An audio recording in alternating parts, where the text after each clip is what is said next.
आपका अपना पसंदीदा 5 टाइम वेब चैनल।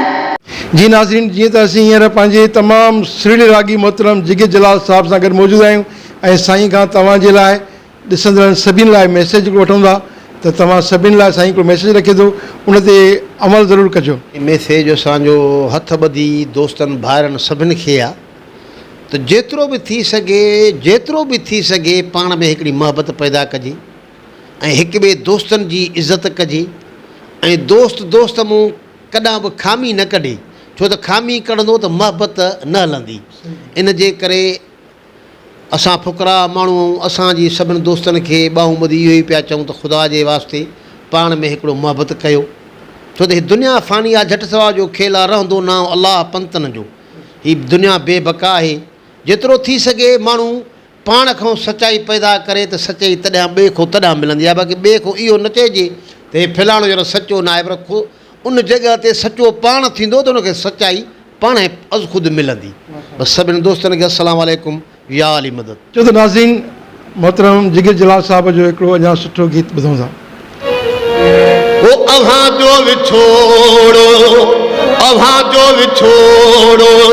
वॾो हादसो आहे, अव्हां जो विछोड़ो वॾो हादसो आहे, चेहरे ते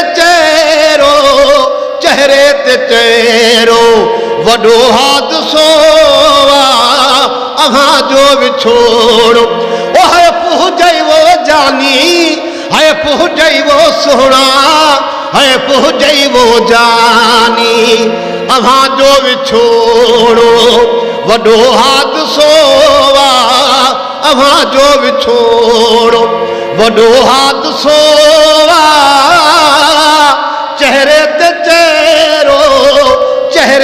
चेहरो वॾो हादसो आहे, अव्हां जो विछोड़ो।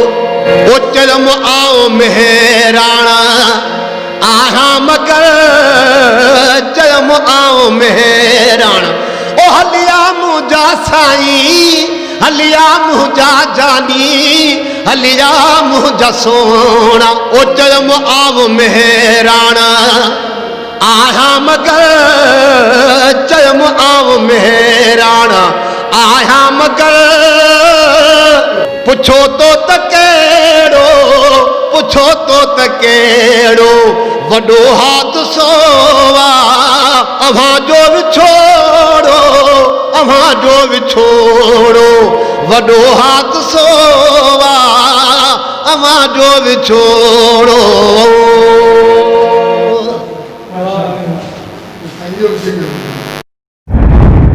आपका अपना पसंदीदा 5 टाइम वेब चैनल।